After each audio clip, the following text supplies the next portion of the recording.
موسیٰ علیہ السلام اللہ کے پیغمبر تھے، کلیم اللہ تھے، واحد پیغمبر تھے جو اللہ سے بات کرتے تھے۔ ہمارے نبی تو اوپر جا کے بات کر کے آئے نا، وہ نیچے بات کرتے تھے کوہ طور پہ۔ بات کرتے کرتے کہا اللہ تو اپنا آپ دکھا، مجھے جلوہ دکھا، ایسے ہی ہے نا، تو پھر جلوہ نہیں دیکھ سکتے تھے، بے ہوش ہو گئے تھے۔ تو سنی ہوئی یہ باتیں یا نہیں سنی؟ اتنا بھی علم نہیں ہے مسلمانوں کو، جانا جنت ہی چاہیے۔ اللہ سب کو جنت لے جائے، لیکن ہمیں پرائیویٹ کمپنی نہیں ہے، وہ اللہ کی کمپنی ہے۔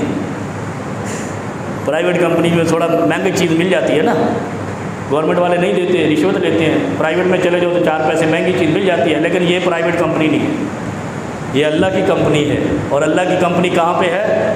سب سے بڑی نعمت کیا ہے؟ زبان۔ اور زبان ہی، وہ میں نے وہ حدیث رہ گئی، زبان جب انسان صبح اٹھتا ہے نا تو زبان 2 دعائیں کرتی ہے کہ انسان کا بچہ بن کے باہر رہنا، تو جو کرے گا سزا مجھے ملے گی۔ پورا جسم کہتا ہے، جسم اس کے سامنے ہاتھ جوڑ کے کھڑا ہو جاتا ہے صبح صبح، جو تو کرے گا، جو تو بولے گی، اس کی سزا مجھے ملنی ہے، میرے حال پہ رحم کرنا۔ زبان انسان سے معافیاں مانگتی ہے، اور انسان اس زبان سے اللہ سے معافی نہیں مانگتا۔ زبان سے سارا جسم معافی مانگتا ہے، اس وجہ سے کہ یہ زبان اللہ سے معافی مانگے۔ اور زبان جب اکڑتی ہے نا، جھوٹ بولتی ہے، الٹی سیدھی باتیں کرتی ہے، پھر اللہ ناراض ہوتا ہے، سزا پورے جسم کو ہوتی ہے۔ ہمارا یہ گوشت پوس جاتا ہے زبان بیچ میں۔ فلسطین کا بیک گراؤنڈ کیا ہے؟ سب نے سنا ہوا، انبیاء کی سرزمین، ساری باتیں سن لی اپنے، میں وہ نہیں بیان کرتا، میں ایک الگ ٹرینڈ بیان کرتا ہوں۔ موسیٰ علیہ السلام اللہ کے محبوب پیغمبر تھے اور کلیم اللہ تھے، اللہ سے باتیں کرنے والے۔ جب موسیٰ علیہ السلام نے اپنی قوم کو پکارا تو کچھ لوگ ایمان لائے، توحید پہ آ گئے۔ ذرا غور سے سننا، سلو بیان کروں گا کیونکہ سفر کر کر کے اور یہ سارا تھکا ہوا بہت۔ وہ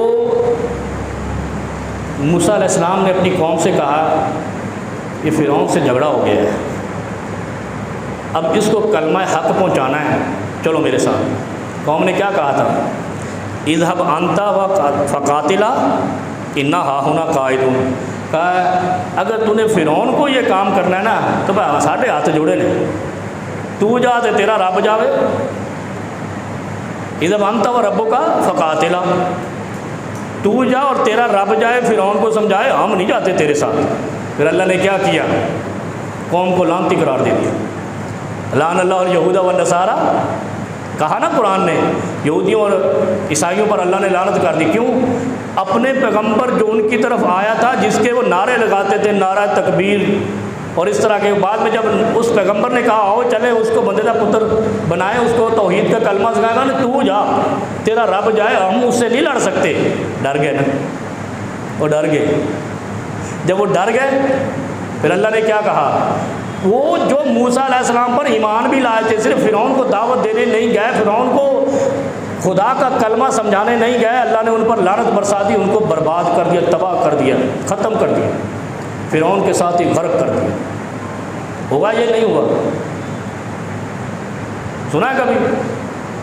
جنہوں نے موسیٰ پہ ایمان لانے کے بعد موسیٰ کا ساتھ نہیں دیا، خدا نے ان کو لعنتی قرار دے دیا۔ پھر نیا نبی آیا، پھر ابرہا آیا کعبہ ڈھانے، سنا ہو سورہ فیل۔ ابرہا جب آیا تو اس وقت کعبے کا متولی کون تھا؟ عبد المطلب، انہیں تو پتہ ہے نا، سردار قریش تھا، وہ سردار عرب تھا، وہ عبد المطلب۔ جو کعبے کا متولی ہوتا وہ عرب کا سردار ہوتا، بادشاہ ہوتا، جیسے وہاں فرعون تھا، نمرود تھا، تو عرب کا سربراہ عبد المطلب تھا اس دور میں جب ابرہا آیا۔ جب ابرہا آیا ہاتھیوں کا لشکر لے کر، ہوئے کہاں پہ ٹانگ گئی۔ اب اس نے اس عبد المطلب کے اونٹ چل رہے تھے، اس نے 200 اونٹ پکڑ لیے، 200 تھے، زورے پکڑ لیے، اس نے ضبط کرو ان کو۔ عربوں کے اونٹ پکڑ لیے ابرہا نے۔ عبد المطلب کو پتہ چلا، عبد المطلب نے اپنے گھوڑے دوڑائے، اونٹ لینے گیا، اس کے بعد ابرہا کہتا ہے تیار ہو جاؤ، میں تمہیں بھی اور تمہارے کعبے کو بھی ڈھانے آ رہا ہوں۔ عبد المطلب نے کیا کہا آگے سے؟ اس نے کہا وہ کعبہ کھڑا ہے وہاں اس کا رب ہے، میں اس اونٹوں کا رب ہوں، مجھے یہ اونٹ واپس کر۔ وہ ہنسا آگے سے، کہا لگایا ابرہا نے، کہا لگا کے کہتا ہے اس کو اونٹ واپس کر دو یار۔ وہ 200 اونٹ لیے اور عبد المطلب صاحب اپنے اونٹ لے کے پھر ہو گئے۔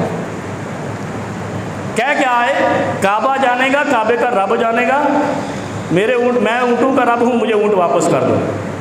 لہذا پھر جب اس نے رب کے حوالے کر دیا تو رب نے پھر فیصلہ کر دیا۔ ابرہا بھی ختم، اس کا لشکر بھی ختم، کیونکہ کعبہ رہ گیا تھا۔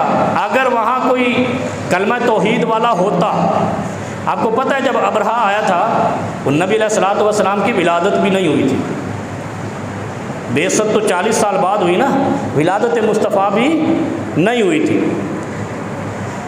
لہٰذا ایک قوم کو اس لیے اللہ نے تباہ کر دیا کہ انہوں نے کلمہ پڑھنے کے بعد اپنے پیغمبر کا ساتھ نہیں دیا، دوسری قوم کو اس لیے بچا لیا کعبے کو کہ اس وقت اللہ کا کلمہ پڑھنے والا کوئی تھا ہی نہیں، کلمت اللہ والے تھے ہی نہیں۔ اب آ جائیں، ہماری باری آ گئی۔ بیت المقدس قبلہ اول ہے، یہ تو آپ کو پتہ ہے۔ اس وقت صورتحال یہ ہے کہ اگر زمین پر اللہ کا کلمہ پڑھنے والے ہیں وہ بیت المقدس اور فلسطینی سرزمین کو بچانے جائیں، اگر اب انہوں نے موسیٰ علیہ السلام کی قوم والا کام کیا کہ فلسطینی جانے، ہمارا تعلق نہیں ہے، تو پھر وہی حشر ہوگا کہ اس قوم پر بھی اللہ کی لعنت اترے گی، اللہ کا عذاب آئے گا، اللہ کی پکڑ آئے گی۔ کیوں؟ جب تک اہل کلمہ، اہل اسلام زمین پر موجود ہیں اللہ ابابیل نہیں بھیجے گا۔ اللہ نے ابابیل اس وقت بھیجے تھے جب زمین پر رب کا کلمے کا نام لینے والا کوئی نہیں تھا، بلکہ رب کے کعبے کو چھوڑ کر فرار ہو گئے تھے۔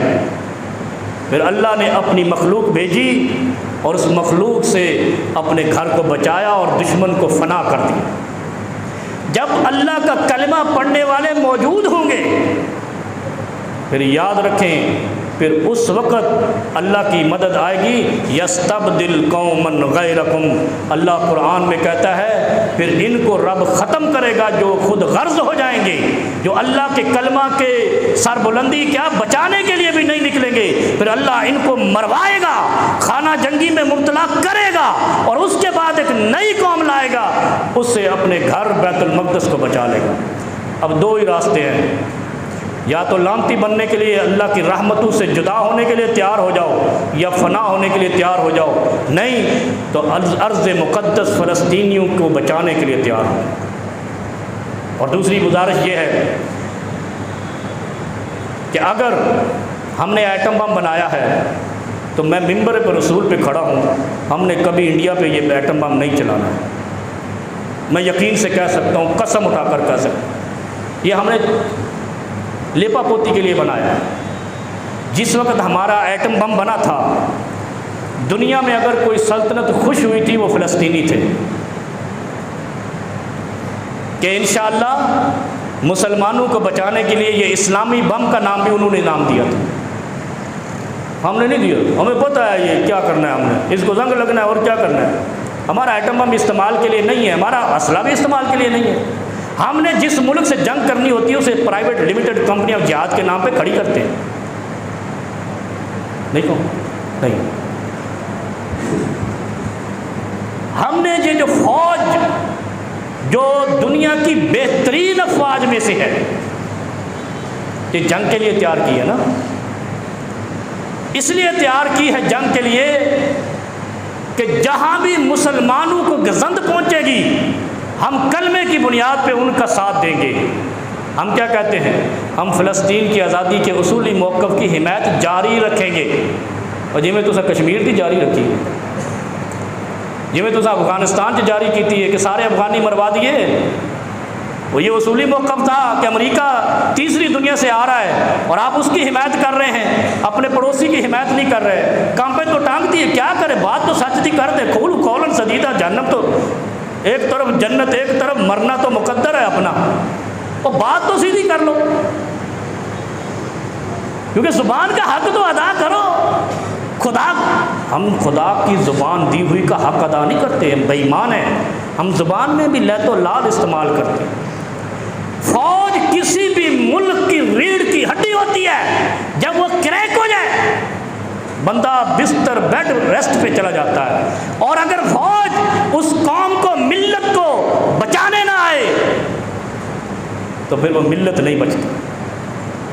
لہذا پاکستانی فوج کو اس نہج پہ تربیت بھی دی گئی ہے، اور ان کو اسلحہ بھی اسی نہج پہ دیا گیا ہے کہ اس ملک کو بھی بچانا ہے اور امت مسلمہ کا دفاع بھی کرنا ہے۔ ہم بڑے دبنگ طریقے سے کہتے ہیں بیت اللہ کو بچانے ہم گئے تھے نا، تو یہ بھی تو بیت المقدس بیت اللہ ہی ہے، چلیں نا ادھر بھی چلتے ہیں۔ اور اگر نہیں جانا تو یار نہیں جاؤ، یہ قوم تو جانے کے لیے تیار ہے۔ کوئی ایک شخص بھی مجھے پیر جھنڈوں سے لے کر لاہور تک ایسا نہیں ملا جس نے خود غرضی ظاہر کی ہو، سویلین ہو، وہ کہتا تھا کہ ہمیں موقع ملے تو ہم فلسطین ضرور جائیں گے۔ او یارو، یہ جو فلسطینی قربانی دے رہے ہیں، کشمیریوں کی قربانی اور فلسطینیوں کی قربانی میں زمین و آسمان کا فرق ہے، یہ ذہن میں رکھنا۔ کشمیر ارض مقدس نہیں ہے، یہ آپ کا پانی کا جھگڑا ہے، زمین کا جھگڑا ہے۔ فلسطین ارض مقدس کا جھگڑا ہے، اور فلسطین کے بچے جو بارود کی نظر ہو رہے ہیں، رب کبریا کی قسم ہے کل قیامت کے دن حشر کے میدان میں ان معصوم بچوں کے ہاتھ ہوں گے، کلمہ پڑھنے والے ہر شخص کا گریبان اس کے ہاتھ میں ہوگا کہ تم نے ہمارا ساتھ کیوں نہیں دیا۔ ہم تو بیت المقدس کے لیے 6 سال کی عمر میں 8 سال کی عمر میں برباد ہو گئے، بتاؤ تم نے کلمہ پڑھنا تھا، اتنے سیلفش اور خود غرض کیوں ہو گئے؟ کبھی سوچا ہے؟ کانپے تو بڑی ٹانپتی ہیں، لیکن کبھی دل کو بھی کانپ کے دیکھا کرو۔ یہ بچے کس کے لیے؟ فلسطین کی ارض کے لیے نہیں، زمین کے لیے نہیں، یہ بیت المقدس مسجد اقصی کے لیے مر رہے ہیں، یہ جوان اسی لیے مر رہے ہیں۔ بتاؤ یہ اسماعیل ہانیہ اور یہ اتنے بڑے بڑے جو حماس کے رہنما ہیں، وہ خاندان سمیت ختم ہو گئے، وہ کس وجہ سے ہو گئے؟ بیت المقدس کے لیے ہو گئے۔ کیا تمہارا حق نہیں ہے بیت المقدس پہ؟